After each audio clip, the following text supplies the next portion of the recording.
The NBA Gambling Podcast on the Sports Gambling Podcast Network is brought to you by EdgeBoost. Bank Gamble for better. Sign up today. EdgeBoost.bet. Per code SGPN to get a $25 deposit bonus. And welcome, everybody, to the NBA Gambling Podcast here on the Sports Gambling Podcast Network. It is currently Thursday morning, May 22nd, around 11 a.m. Eastern Time. I'm Rose up to Sky Show. Once again, joined by Lonte Smith together and break down the Game 2 matchup between the Timberwolves and the Thunder in the Western Conference Finals. Lonte, how's it going with you? What's up? Pretty good, man. Good action last night. Hoping we can get a repeat of that tonight. Yeah, I feel like that was definitely some underselling because that was an all-time crazy basketball game yesterday. I'm assuming everyone knows what I'm talking about. If not, then you definitely missed out. So you should probably pause this episode and check out the actual highlights because it was arguably the greatest playoff comeback of all time. And I feel like I got to at least talk about it because Indiana was down but not out. And as we've seen time and time again, they signed up for 48, and in this case 53, because they were able to come all the way back and win the game in overtime. They were down 14 points with 2:40 to go. They were down 9 points with 52 seconds left, and they ended up winning the game, which sounds impossible, but it happened. And it was the Nesmith game.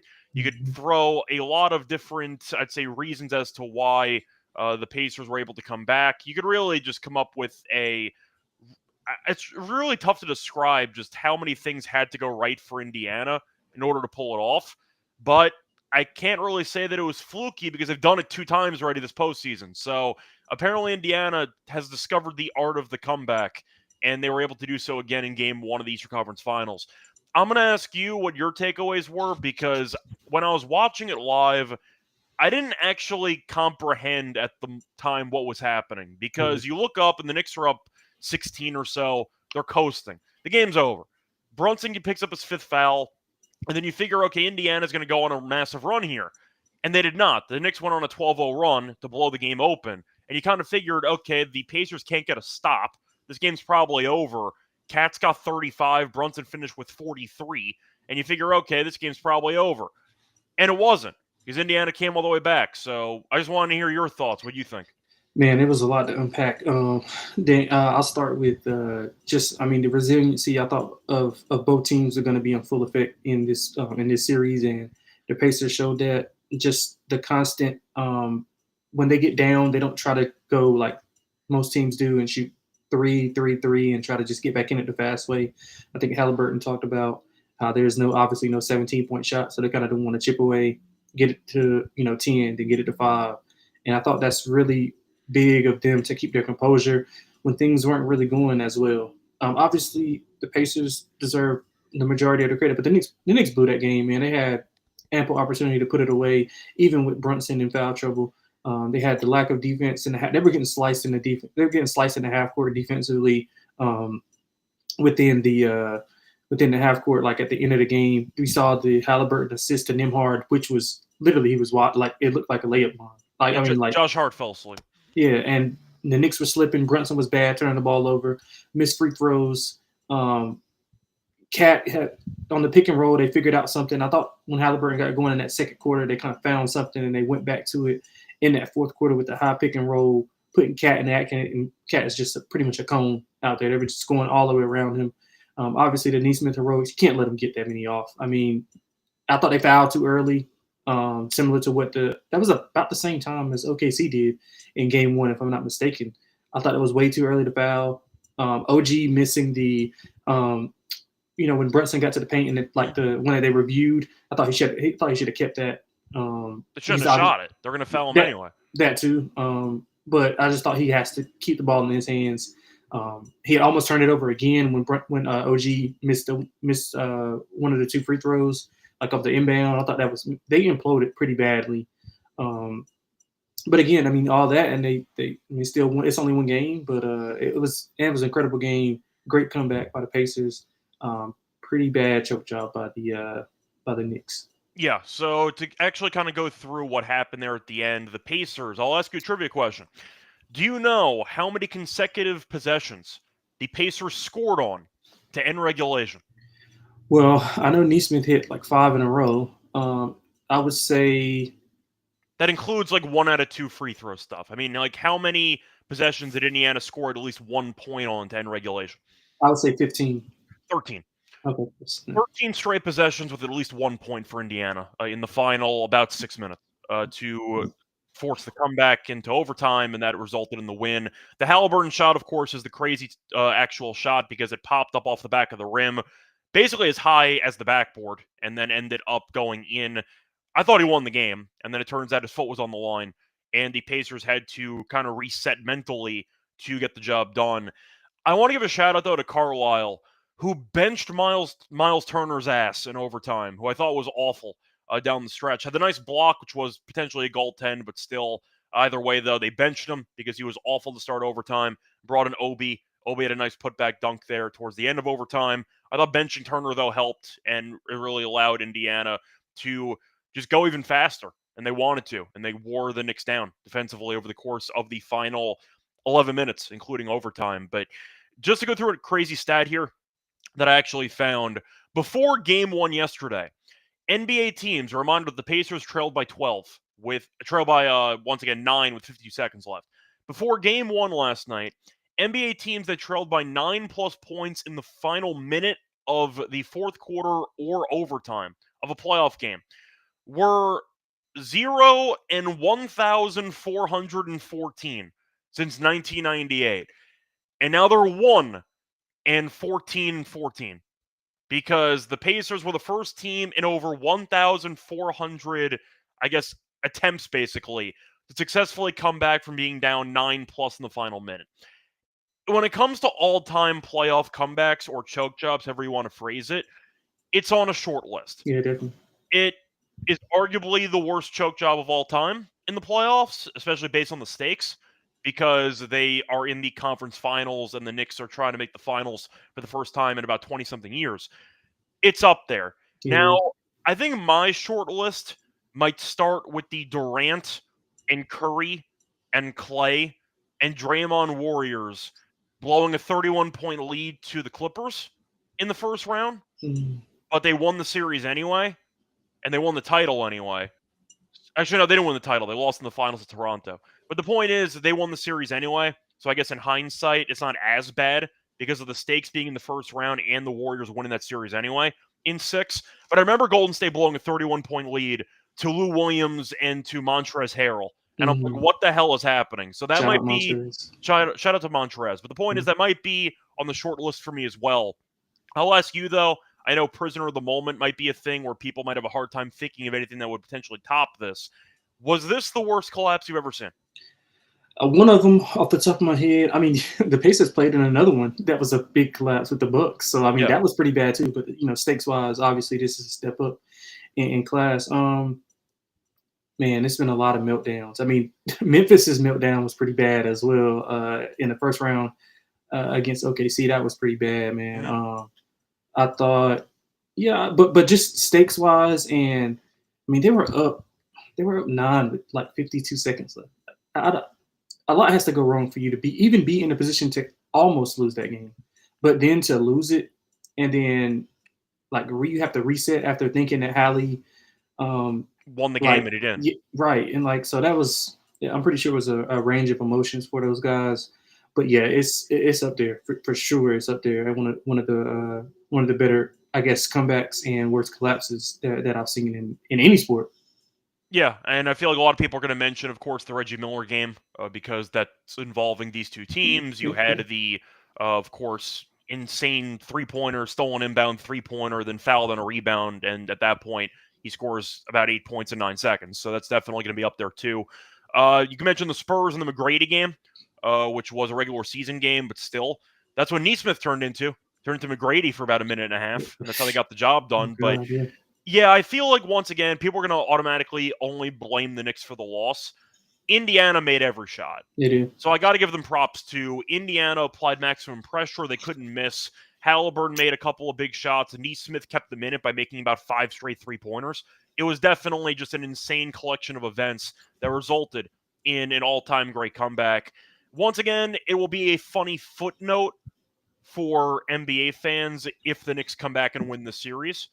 But if the Knicks lose this series, this goes down as an absolute all-time moment. and we'll see what happens. So it was an all-time moment last night, but if the Knicks win the series, you can kind of brush it off. So we'll see what happens here, but we'll mention if it lingers for Game 2 onward, moving on, but not in this episode. We'll save that for Game 2 of the Eastern Conference Finals. However, time to move on into the Western Conference Finals for Game 2.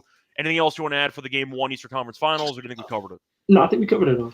Probably could spend the whole show on that game, to be honest with you. But yeah, I do want to point out that I do think I at least have to mention the stats for that game, because Brunson and Towns combined for 78 points, and they still lost, which really can't happen. Bridges and OG each had 16 points. I thought OG was horrible for the entire game.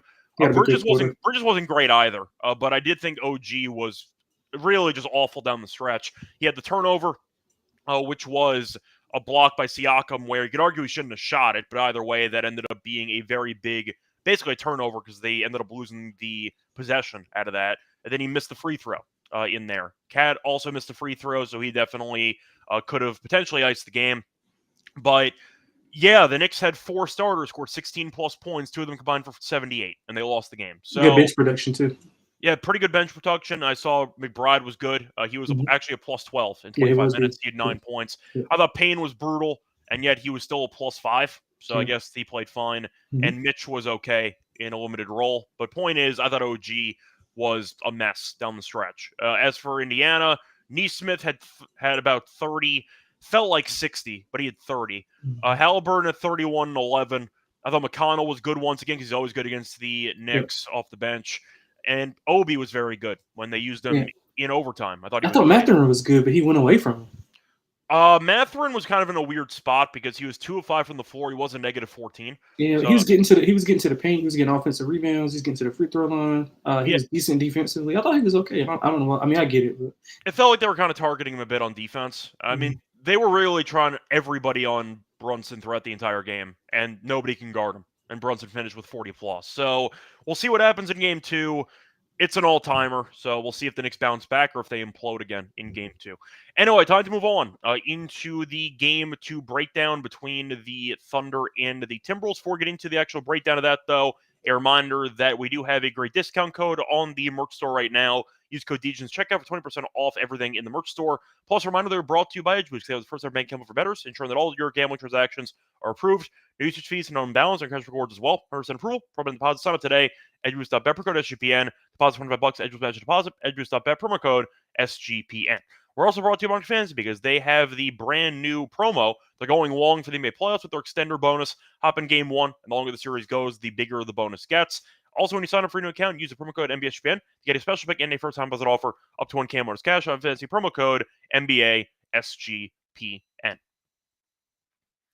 Welcome back, everyone, to the NBA Game Podcast. Finish recapping what happened in Game 1 of the Eastern Conference Finals. Time to move on into the game taking place on a Thursday night between the Timberwolves and the Thunder. So starting off with the spreads here and the total, you have the Thunder laying 7.5 in Game 2 at home, and then you have the over-under actually climbing. It was a 214.5, now it's a 216.5. For the injury report, you have both teams which are fully healthy, nothing to add there. Gobert was technically there in Game 1. You might not have noticed him. I had the under on his PA, which was never in doubt. I ended up sweeping Game 1, so can't complain there. But the Thunder really had a tale of two halves because they looked awful in the first half against Minnesota and then said, you know what, time to actually start trying. And they outscored Minnesota 70-40 in the second half. 70-40. Ouch. The game was over very quickly in that third quarter. And then at that point, the fourth quarter, there was a point where Minnesota could make it interesting, and Oklahoma City said, you know what, we're good. And they buried them, and the game was over. So I'll ask you in this game, Thunder punched them in the mouth, and we saw them get off to a good start. Once again, the rest over rust angle is definitely in favor of rust, because that's the third time this postseason where a team off Game 7 was able to win Game 1. So the, once again, rust angle is actually accurate. The Game 7 team is 3-0 in Game 1 against teams that had extra time off. But the Thunder have been great at home recently. They've been great in general. They're the prohibitive favorites to win the title at this point.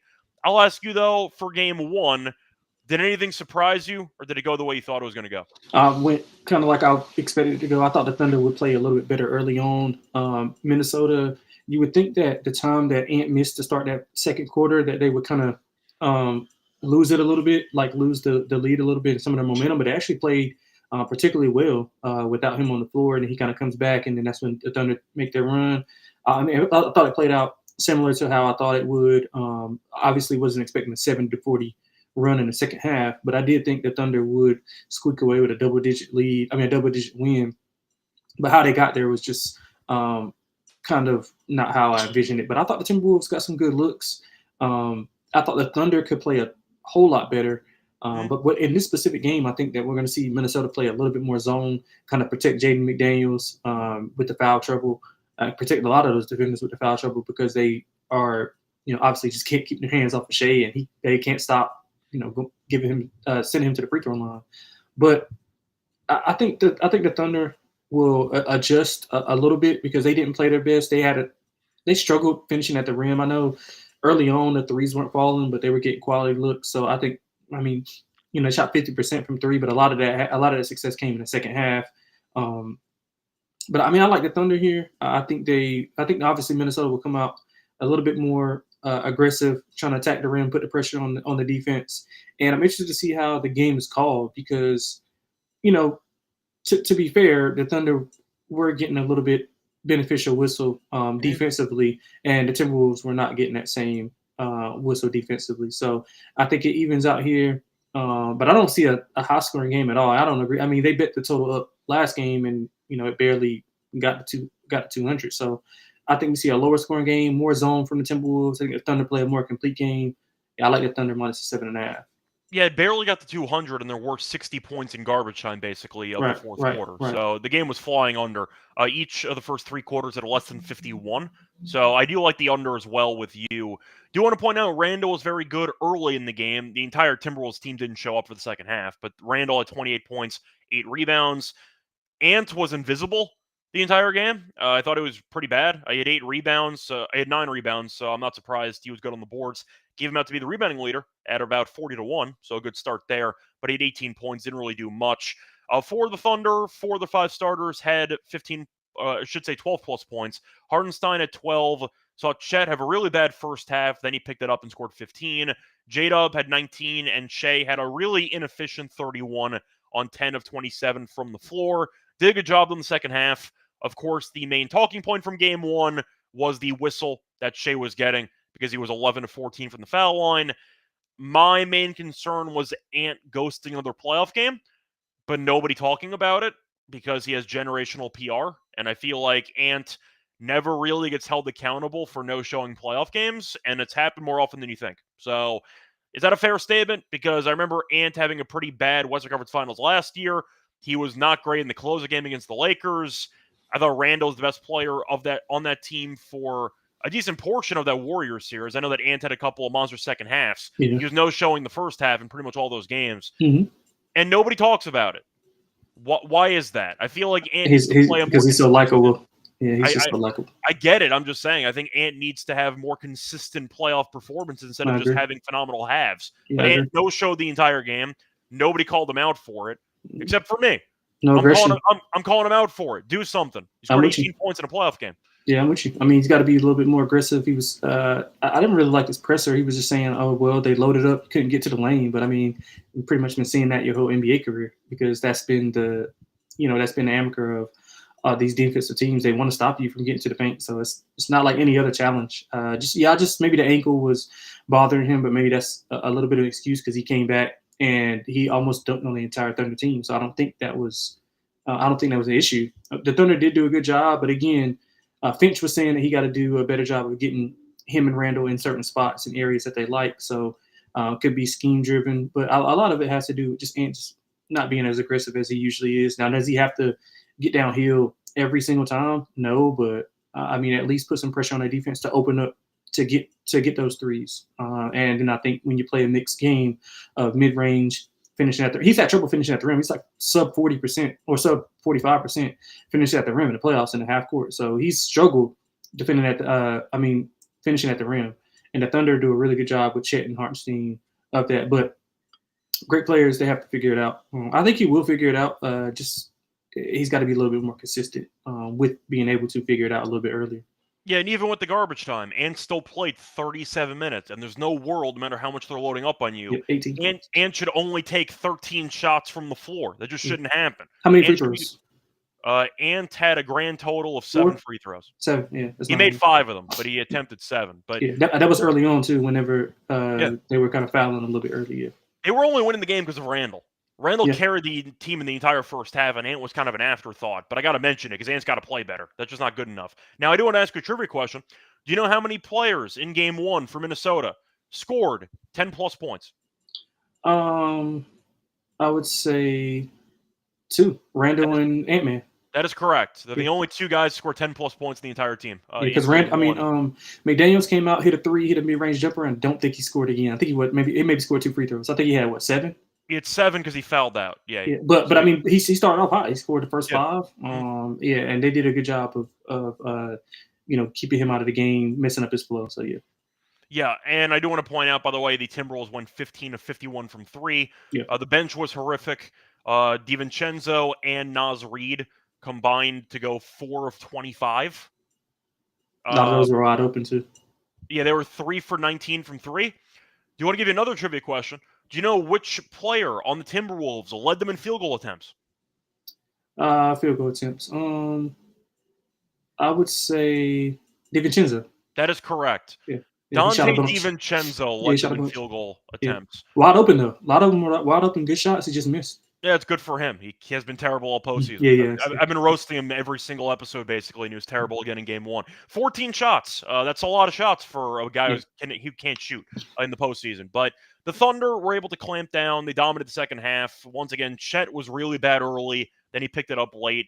Gobert couldn't stay on the floor. He was an absolute zero, basically. Mm-hmm. I do feel like, though, asking about this game, are you picking the Thunder to dominate again, or are you picking Minnesota to bounce back? No, I think it'll be a competitive game. I think we'll see more so of what we saw in the first half, where it's back and forth. I think the Thunder have to do a better job starting up because they haven't. This is back-to-back games that they didn't start off particularly well. They played a good second quarter in Game 6 that they ended up losing, but they haven't started off how well they are typically used to starting off, and that's being at home. So I think they got to put some pressure on Minnesota, not let them play from in the front where they can, mitigate some of those mistakes. I think the Thunder have to put the pressure on them. But I think we see a highly competitive game. I think the Thunder pull away late, maybe win by 9 or 10. Yeah, I think I have OKC covering as well. I took the alt spread in Game 1. I had the -9.5 as my dog. Likewise. That got there. So that worked out. Look, Minnesota, at the end of the day, I think this is a pretty solid basketball team. The problem with the actual matchup for them, which I mentioned in the preview episode for the series, they faced off against 2 pretty flawed teams in Golden State and in the Lakers. One common theme, neither of them have size or depth. The Thunder have both of those in spades because they have Hartenstein, they have Chet, and you also throw in all the bench guys they have with Case and Wallace, with Caruso, etc. They are a unique challenge that I'm not sure Minnesota's equipped to handle. Now, I picked them to win 2 games, which might be generous. I thought the Thunder would win in 6 maximum. I didn't see it going 7, personally. I think the Thunder are the best team in the league left by a decent margin. You could argue Indiana's close, but I do think Indiana defensively can still leave a bit to be desired. Yeah. The Thunder defensively, at least in the modern era, if you want to go past 2000s basketball, are they the best defensive team of all time? Because you can make a conversation with the metrics they are, and I know that the refs allowed them to get away with murder half the time. That's part of it. But I am going to ask you, because I know that you have the depth lineup for Golden State with Draymond. That was more of a lineup thing instead of an entire game. The Thunder defensively, though, might be the best defense that I've seen in a long time. Yeah. They're an all-time great defense, and they can throw so many people at you off the bench, whether it involves Caruso or Wallace. They have the size to challenge the rim. They don't have really any flaws defensively. All of their guys can guard, and they switch everything. They have active hands. They rebound pretty well. I'm going to ask you, because when I'm watching OKC play, I don't like their half-court offense. I think it's very ugly, and I think it can get very stagnant at times. We saw it in the first half against Minnesota. Having said that, their defense is so good I'm not sure it matters, but I'm going to ask you because they're on a short list of all-time great defenses. Yeah. Yes, you have the Pistons with Ben Wallace, for example. Different era. Different era. Yeah, Different it's hard era. to compare. But I got to mention them there because they won a title on their defense basically Mhm. alone. Is OKC as good defensively as I'm saying? Because it feels that way watching them play. Yeah, they are, and I think you bring up a good point with the errors because a couple of defenses that I looked at as being like pretty dominant was that Boston team with KG, Rondo, Paul Pierce, Ray. I thought they were really good defensively, but what OKC does really well is that they have the depth by position, so it's no drop off versus other teams who we have. Like, for instance, I love the Grizzlies defense, like the grit and grind era with Tony Allen, with Mike Conley, with Zebo, with Marc Gasol. They had guys that could defend, but whenever they went away from certain guys, like they didn't have the depth. Now you're coming off the bench with two of your top three defenders in Caruso and Wallace, like on ball defenders. So everybody can defend, and it's really nobody. I mean, people will attack Shea, but Shea's not a bad defender. Like he can hold his own. Like he's like one of the top defenders, like on ball, like metric wise, and they're choosing to attack him because they don't want to go. They want to go away from Dort.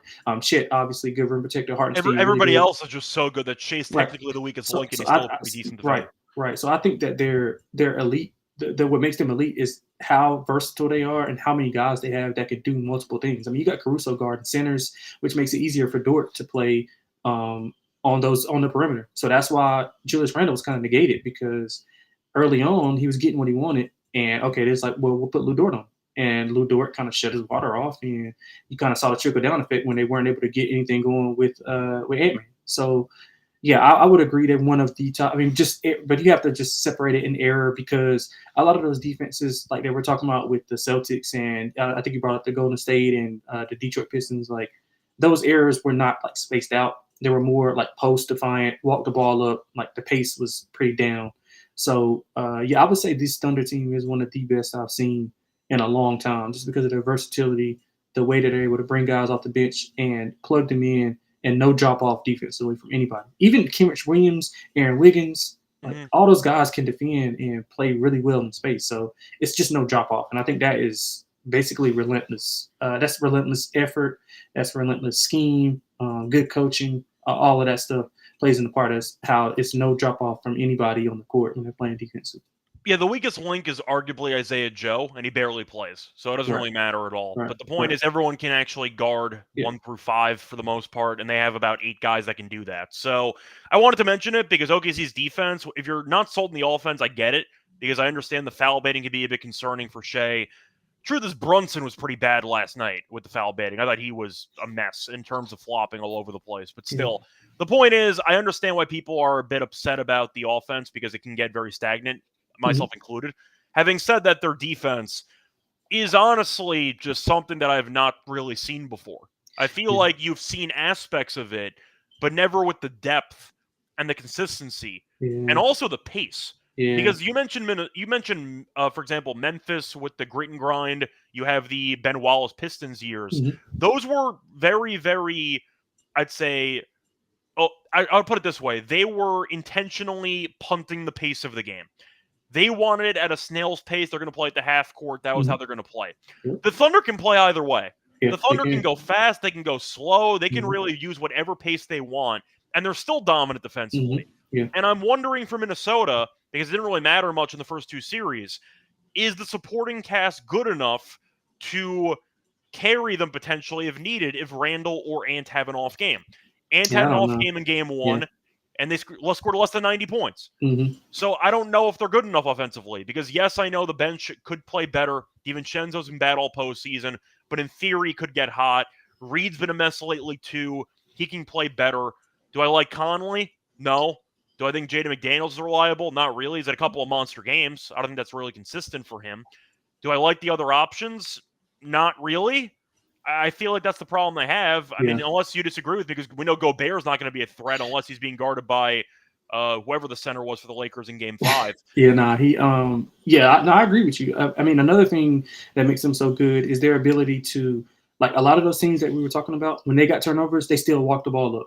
They're turning their defense into offense. Like 100%. They're trying to, like, live ball turnovers are basically like those are basically 2 points if they can get the live ball turnovers. And when they extend and go like a half court pressure defense, you can't dribble the ball. Like, you can't dribble in a crowd. Like, they are so good at taking away those passing lanes. So I think the ball movement has to be like intentional. You have to make your mind up. You can't just be out there thinking that you're going to just dribble past these guys, because they have help coming from all different angles, their speed, their recovery, and they're turning that defense and offense as good as I've ever seen anybody do so.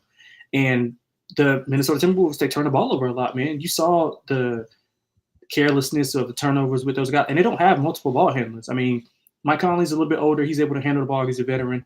Ant obviously can handle the ball, but outside of those two guys, I'm pretty much merging Conley with DiVincenzo because they're kind of the same idea. They're not actually, in my opinion, the guy you want to have the ball in their hands, but at least they could handle the ball. Right, but I don't really trust DiVincenzo to initiate offense. I don't either. Right, so that's my point. Like, you got to have multiple ball handlers to be able to deal with the pressure of OKC and to not turn the ball over. And the issue with that is one of Minnesota's ball handlers is their best player. And that means he's got to create for himself, which means that's tiring him out on the offensive end and tiring him out on the defensive end. And he's got to go back and guard Jalen Williams or Shea. And that's the issue. Yeah, I definitely think that it also is worth mentioning something I pointed out in that Warriors series. The Timberwolves really are awful at dealing with on-ball pressure. Because we saw Golden State full court press a couple times in I'd say drastic situations, and they were down like 15 with 3 to go, etc. And Minnesota just chucks the ball around the court. They have no actual, I'd say, carefulness with the basketball. They turn it over a ton.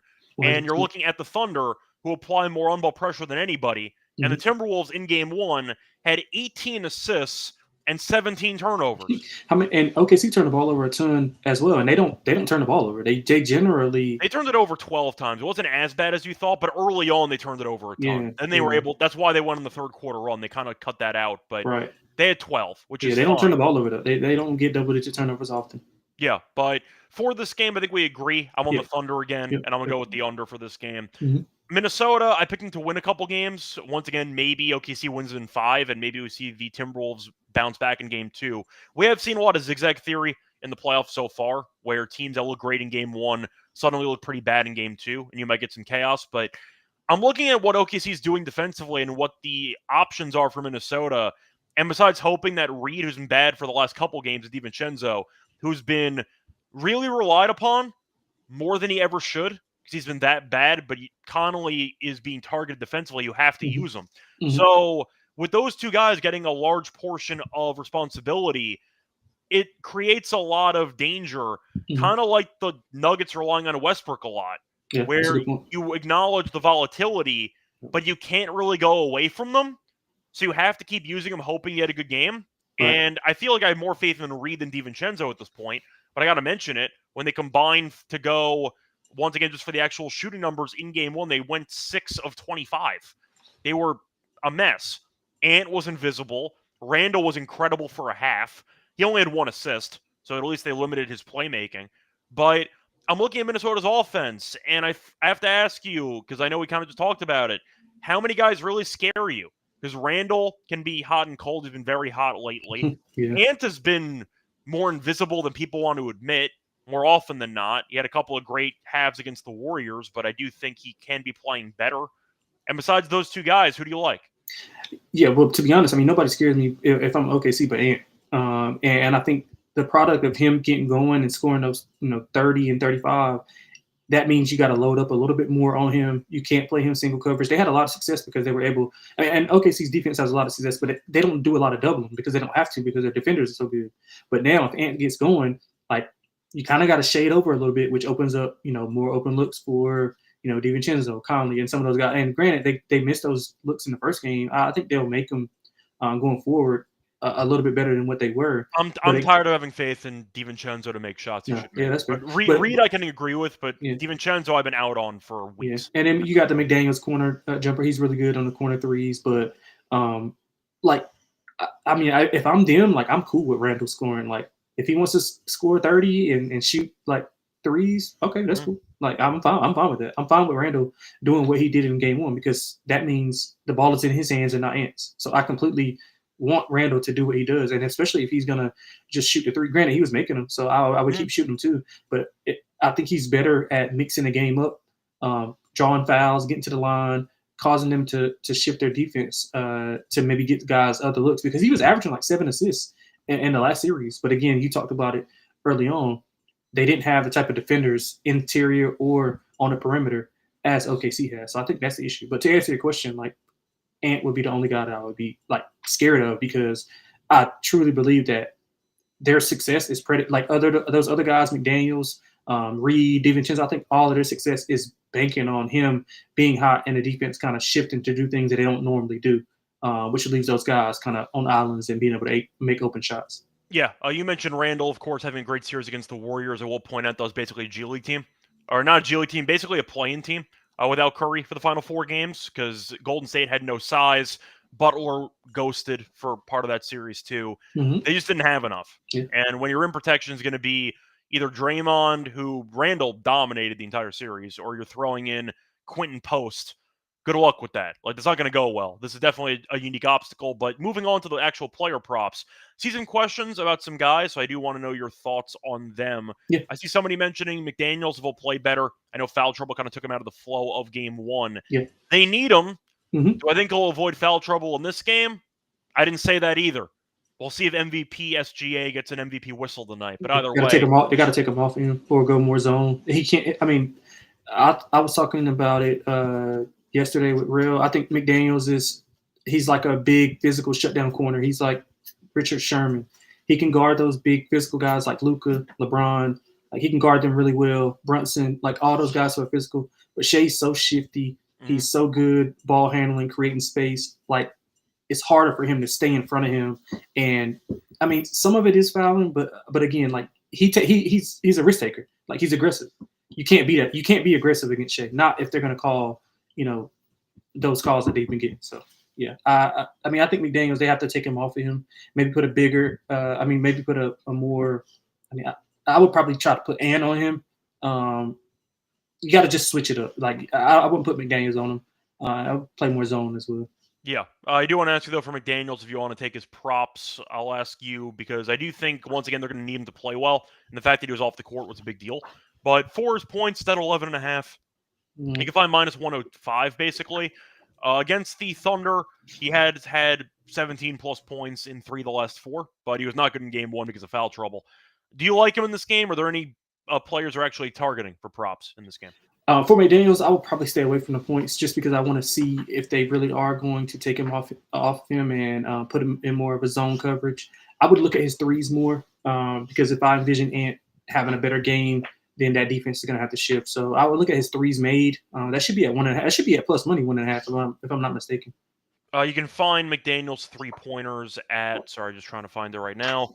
It's at a 1.5 plus 165. Yeah, I think that's a good look. I think he'll hit a few more than he did. I mean, he started out the game pretty well, but the foul trouble kind of in and out, and a lot of his focus is on the defensive end. So I would stay away from the points. I like the threes, though. I do like the threes. Yeah, I do think if I'm looking at props, though, I know in game 1, I took Gobert under on his PA at 9.5. I'm going to ask you about Gobert, because initially going into the series, I thought it was going to be a disaster for him because of how active the hands are for the Thunder. Gobert does bring the ball down pretty low on catches, and I was just figuring they're going to swat at it. Happened multiple times in game 1. Gobert was a non-entity, and it's kind of what I expected because I took it as my lock, but really any path for Gobert to play well in the series, or do you think it's just a spot where he's screwed, and the sooner you bring in Naz Reid, the better? I completely agree, man. I think that 2 fouls was a blessing in disguise for Minnesota and Finch, because I mean, what is he going to, like, he can't score, he can't catch the ball, he can't dribble, like, you can't do any of those things. It was like 80 seconds, by the way. It was 2 fouls immediately. I mean, if granted, Naz Reid didn't make it look any better because he was bad. Yeah. But again, I mean, Rudy's not. What path is it? He can't protect the rim because Chet and Hartenstein are playing out, and they're opening up driving lanes, so he can't protect the rim.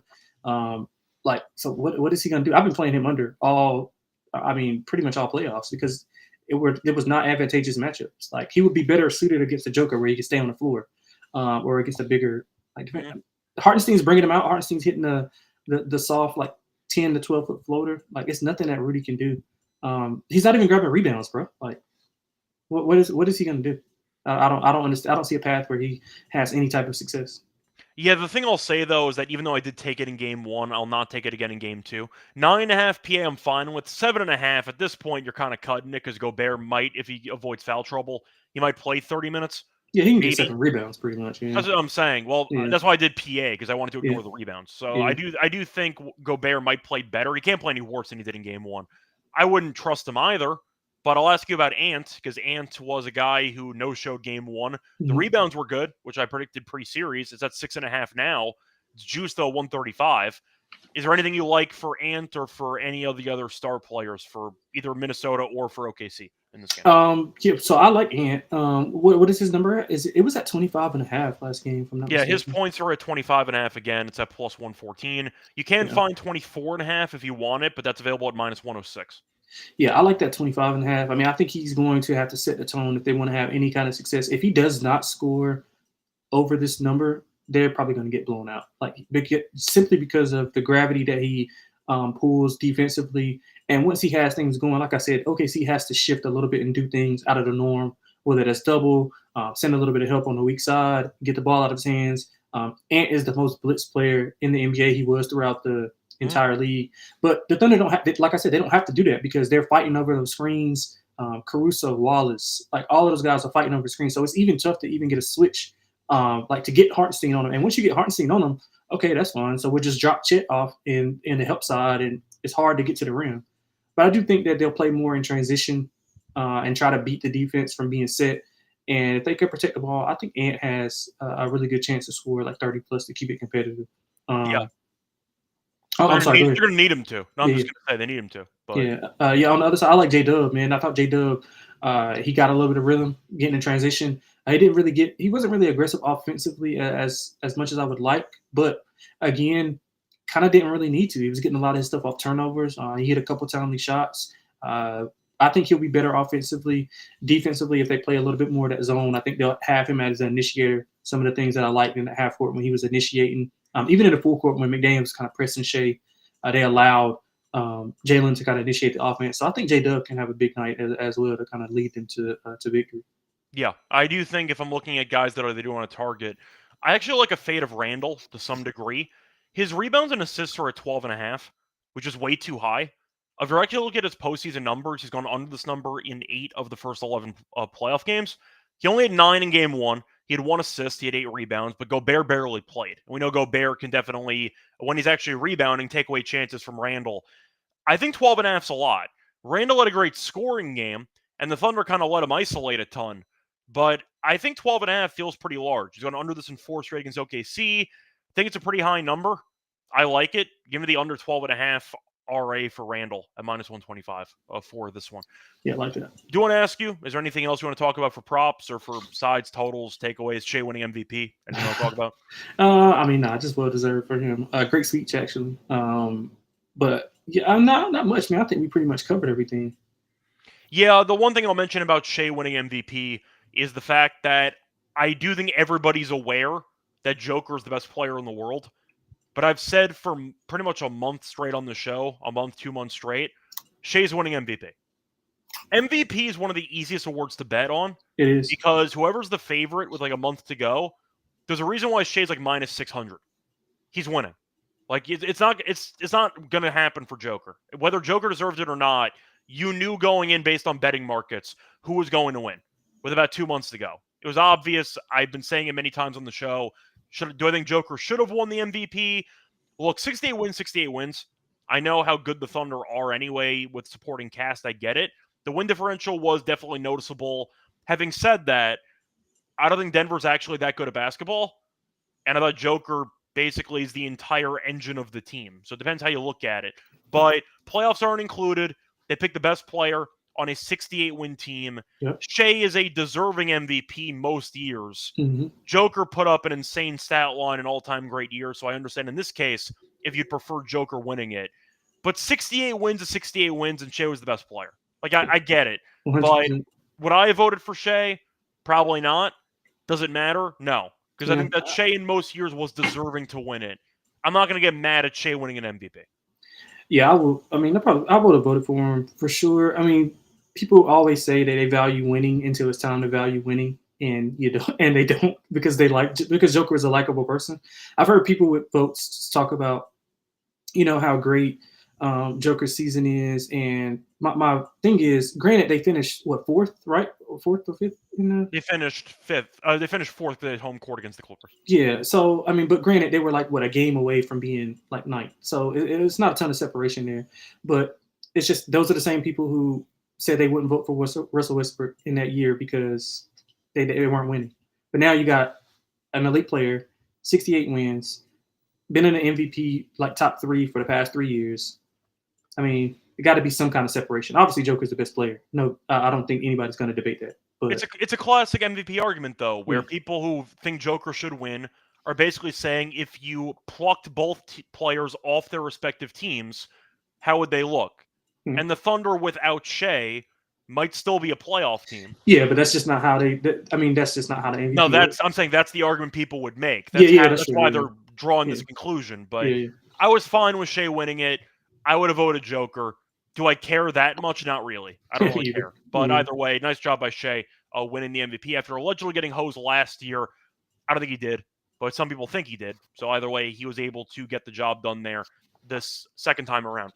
Either way, that's going to wrap it up for the Game 2 breakdown of the Western Conference Finals. Time to move on into the lock in dog picks. Before we do that, though, a reminder that we are brought to you by our sponsor Rhythm, because they're the home of bet picks and are also available for the NBA playoffs, for the golf card, for baseball, for WNBA as well. They're also available for a free trial for a week, so try it out for free for a week to see if you like the actual platform. If you want to sign up full-time, though, you can use some discount codes. 25% off the monthly subscription, promo code SGPN25, 50% off the annual subscription, promo code SGPN50. That's Rhythm, promo code SGPN25, SGPN50 for your discount codes. And a reminder, get your 7-day free trial by going to sportsgamble.com/RATHMM. We're also brought to you by the Circle Ultimate Fantasy Football Giveaway, because Circle Resort Casino in Las Vegas giving away the ultimate fantasy football experience for a 12-person league draft in Vegas and be treated like VIPs for your stay. We're going to get a 2-night stay at Circle Resort and Casino for the entire 12-person league. Hold your draft at Cabana Stadium Swim with a $5,000 food and beverage credit, limit transportation to and from the airport, and a welcome party at Legacy Club for the league, and much more. A reminder, the contest is from May 5th to June 30th. Enter at sportsgamble.com, Circa, sportsgamble.com, so CIRCA. We're also brought to you by MyBookie, because MyBookie does have a ton of sports. They have every sport you can think of to bet on. And a reminder, they have the NBA playoffs, the MLB, they have the NHL playoffs, you name it. They also available to locations. Use crypto for payouts, use deposits. When you sign up for your new account at mybookie.ag, use the promo code SGPN to get a 100% match up to 1K. Terms and conditions by mybookie.ag, promo code SGPN. Welcome back, everyone, to the NBA Game Podcast. Finished going through the Game 2 preview between the Thunder and the Timberwolves. Now it's time for the lock and dog picks. Lonte, what's going to be your lock and dog for the show? Yeah, so I'm going to take OKC minus 2.5 in the first quarter. I think they have to get off to a better start. Although they won that game in blowout fashion, I don't think they'll be. I don't think they'll be conservative here. I think they'll come out. They didn't come out nearly as good as they finished. So I think they'll come out with a conservative effort, kind of get things going, make Minnesota climb uphill to fight back. So I like minus 2.5 in the first quarter. Dog wise, I'm going to go with Chet, 20-plus points at plus 375. He hasn't had a 20-point game. He's had 2 20-point games this postseason. I think he had back-to-back 20 and 24 against Memphis. I do think that the zone will be implemented a little bit more, which kind of helps him out on the baseline, catching those lobs from Hartenstein. And then I think his shot, he's been getting good shots, but he just hasn't been taking them. So I think he'll be a little bit more aggressive in making those shots. He can knock down a few threes. He's been like right there in a couple games. Only had 9 shot attempts last game. I think he had 3 of his last 4 games with less than 10 shot attempts. But I think he'll get an increased shot attempt here. And I think Chet's getting for a big game, man. We haven't had a big Chet game this postseason that really mattered. So I think we get one tonight. So 20-plus points for Chet, plus 375. All right, so for my lock, give me the Randall under on his RA at 12.5. Minus 125, I still think the line's too high. Got under in 4 straight against the Thunder. He only had 9 in game 1. I think at the end of the day, you mentioned Randall and how the Thunder might let him isolation score. A lot of Minnesota's offense involves isolation. We know, that's why they can't beat him. I know, but you're looking at Ant and you're looking at Randall, who want to kind of dance. The argument is the Thunder, who are going to potentially send extra bodies on the drives. I think you're right, though. I think they're fine letting Randall shoot I'd say, a bunch of mid-range jumpers all Yeah. game, and that's why he only had 1 assist. Yeah. Not to mention Minnesota's supporting cast breaking every shot, but Yeah. the rebounds were pretty good for Randall, who has really not been that great on the boards compared to what you might think in the postseason so far. Had the triple-double game against the Warriors. He's had a less than 9 rebounds in every game since. In fact, he's only had 1 playoff game, that Warriors game, where he's had over 8 rebounds. So he's not done a great job on the boards. The assists have not been there either recently. Thunder have been good against him. I think 12.5 is too high. Give me the under on his RA at minus 125 as my lock. For my dog, do I just run back the OKC spread? Why not? I was going to do it, I but might. I wanted to go a little bit different. I think I'm going to, because I just feel like the avalanche is always there. Yeah. Where Minnesota can start off hot like they did in game 1, and the Thunder just flip a switch, and next thing you know, they're up 20, which we've seen all season. I'll tell you what, though. The home crowd is wild in OKC. It's an elite home crowd, and besides the game 1 choke job against Denver, they've been borderline unbeatable at home, and I think Minnesota's going to struggle to beat them. So give me the Thunder minus the 9.5 again. I'll run it back for game 2 after winning game 1 with it. Give me the Thunder minus the 9.5 at plus 124 as my dog. I see a question, by the way, from Ben, if we have any thoughts on the Cason Wallace RA for this one. First of all, 33 minutes is too high. I don't see Wallace playing that many minutes. He should be somewhere in the 20s.